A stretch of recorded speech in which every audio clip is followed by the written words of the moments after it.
Hi there, Jen Sapel with Utor Wealth. Let me let you in on a little known secret. 80% of people are not financially confident. So, if you're feeling a little about money, you're in good company. Here are the 3 critical components of financial confidence. Number 1, control. So, if you find yourself bouncing around with ideas like, I can't afford it, or I don't have time for that, or I'll save more when I get a raise, you have given up control to someone or something else. Stop it. Right now, make a decision. You own your financial destiny, and you are going to take control of your financial situation.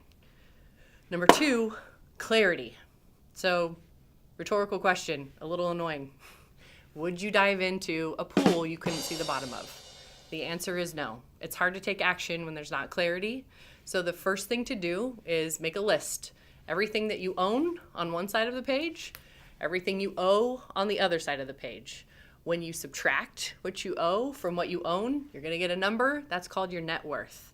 That's a fantastic number. That's a great indication of your overall financial health. But take an inventory and get clear on where do you stand today. And yes, I do mean that 401k you left at your last 3rd job ago.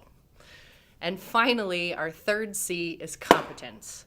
Now, if you were going in for a medical procedure and you were talking to the physician or the surgeon, you'd probably have some kind of understanding of what you were going in for and why you were going in for that procedure.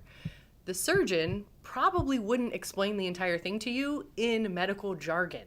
So the thing about financial competence is you should know enough to be confident in the decisions that you're making and be an advocate for yourself. But you should also work with a professional who's explaining these things to you in things beyond financial jargon. They should be helping empower you to make good financial decisions for your own situation and on your own behalf. And there you have it, the 3 steps to financial confidence. For the inventory sheet or a more expansive workbook on these 3 topics, please head over to our website, utorwealth.com.